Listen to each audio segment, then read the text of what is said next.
हरे Krishna. Good morning, सुप्रभात। आज का सवाल है चुनौतियों से कैसे निपटें, अर्थात हम अपने जीवन में चैलेंजेस का सामना किस प्रकार करें। ये जीवन एक संघर्ष है। जैसे हम देखते हैं कि भगवान श्री कृष्ण भगवद गीता का उपदेश अर्जुन को युद्ध क्षेत्र में ही देते हैं और अर्जुन से ये भी कहते हैं कि मेरा स्मरण करते हुए युद्ध करो। अर्जुन का मन नहीं था कि वो अपने संबंधियों से लड़कर राज्य को प्राप्त करें, लेकिन भगवान श्री कृष्ण ने निर्देश दिया कि ये धर्म स्थापना के लिए युद्ध है, तो आपको आपका कर्तव्य पालन करना चाहिए। आप क्षत्रिय हो तो क्षत्रिय धर्म युद्ध कर सकते हैं।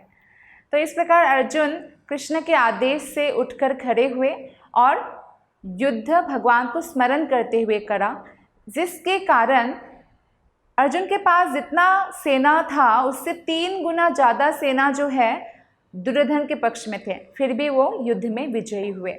ऐसा नहीं कि अर्जुन ने जब युद्ध किया तो उनको बिल्कुल एक भी बाण नहीं लगा, चोट नहीं खाया, लेकिन वो डटे रहे युद्ध स्थल में।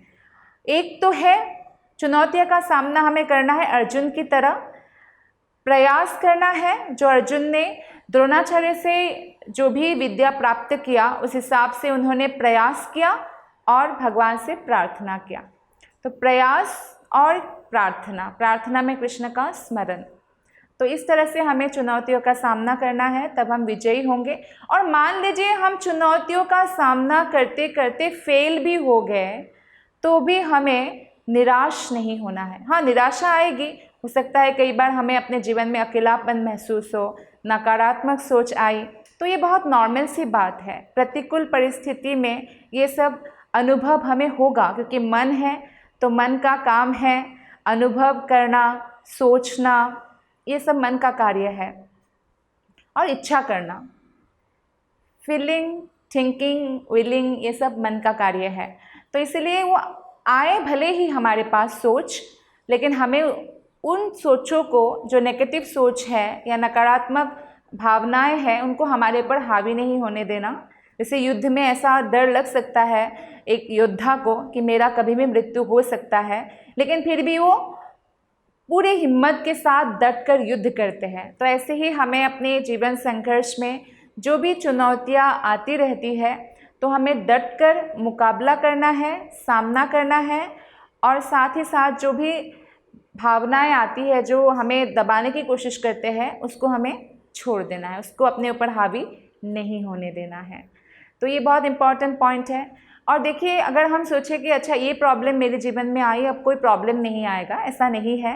भगवान ने भगवद गीता में कहा है ये जगत दुखालयम अशाश्वतम है, अर्थात दुखों का घर है। जैसे विद्यालय विद्या का घर, पुस्तकालय पुस्तकों का घर, दुखालय दुखों का घर है। और अशाश्वतम टेम्पोररी है, अनित्यम असुखम, असुखम है और अनित्यम है, नित्य नहीं है और सुखम भी नहीं है। तो यहाँ पे 3 प्रकार का मेनली जो है क्लेश पाया जाता है। आदि भौतिक क्लेश जो दूसरे व्यक्तियों से या दूसरे प्राणियों से हमें मिलता है। फॉर एग्जाम्पल, कुत्ते ने काट लिया, रास्ते से जा रहे थे तो आदि भौतिक क्लेश हुआ या दुख हुआ। और या बॉस ने कुछ सुना दिया जिससे मन दुखी हो गया, ये भी आदि भौतिक क्लेश हुआ। या परिवार में किसी से कलश हो गया। आदि दैवी क्लेश होता है जो नेचुरल कैलामिटीज, जैसे कि प्राकृतिक विपत्ति, सुनामी आना, सूखा पड़ जाना, बाढ़ आना, तूफान आना, ये सब है। और आध्यात्मिक क्लेश है जो हमारे शरीर से उत्पन्न दुख या हमारे मन से उत्पन्न दुख। कई बार हमारे मन में एक थॉट बैठ जाता है और उसी के बारे में सोच सोच के मन दुखी होता रहता है। तो ये तीनों प्रकार का दुख इस संसार में रहेगा, लेकिन जब भी हमारे सामने चुनौतियाँ आए तो हमें कृष्ण कॉन्शियस होकर, अर्थात भगवान पर भरोसा रखते हुए उसका सामना करना है। दूसरी बात है, आपने बहुत सारे भक्तों के मुख से सुना होगा जो भगवद गीता पढ़ते हैं कि कई बार परेशानियां आती है और मैं भगवद गीता को उठाता हूँ और कोई भी पन्ना पढ़ने लगता हूँ तो मुझे उसमें समाधान मिल जाता है। तो ये बहुत भक्तों ने अपना जो है ये अनुभव हमारे साथ जो है शेयर किया है, तो आपके साथ भी शेयर किया होगा। तो आप ऐसा करें तो बहुत अच्छा है कि भगवद गीता का आश्रय ले जब भी आपका मन परेशान हो किसी भी चुनौती को लेकर, और भगवद गीता का अध्ययन करें। और अध्ययन करते करते भगवान कहते हैं जो मेरे शरण लेते हैं ददामी बुद्धि योगम त्वाम, मैं उसको बुद्धि प्रदान करता हूँ। तो भगवान हमें बुद्धि प्रदान करेंगे कि चुनौतियों का सामना कैसे करना है। अगर हम सामना करे बिना निराश हताश होकर बैठ जाएंगे तो हम कभी भी जीवन संघर्ष में विजयी नहीं हो सकते। एक छोटा बच्चा जब वो चलने लगता है तो कई बार वो गिरता रहता है, गिरता पड़ता रहता है, चोट लग जाती है, लेकिन ये सोचकर वो चलना छोड़ दे तो उसको व्हीलचेयर में रहना पड़ेगा बड़े होकर भी, लेकिन वो ऐसा नहीं करता है। ठीक उसी प्रकार से चुनौतियाँ आएगी हमारे जीवन में, दुख भी आएगा, पर हमें चलना नहीं छोड़ना चाहिए, उस पर जो है चुनौतियों का सामना करना नहीं छोड़ना चाहिए। भले ही हम कभी थक जाए तो थोड़ा विश्राम कर लें, लेकिन फिर से उठकर जो है सामना करें चुनौतियों का। तो इससे क्या होगा, जैसे एक बच्चा पहले चल भी नहीं पाता, घुटनों के बल चलता है, फिर पाँव के बल चलता है, गिर गिर कर फिर दौड़ने लगता है। तो इस तरह से हम अपने जीवन संघर्ष में दौड़ते हुए विजयी बनेंगे। तो ये बहुत इम्पॉर्टेंट है कि हमें तूफान में, जैसे एक बाज पक्षी होता है, बाज पक्षी मतलब इंग्लिश में ईगल, तो तूफान होता है तो बाकी चिड़िया तो अपने अपने घोंसले में घुस जाते हैं, लेकिन वो तूफान के ऊपर उड़ते हैं आसमान की ऊंचाइयों पर।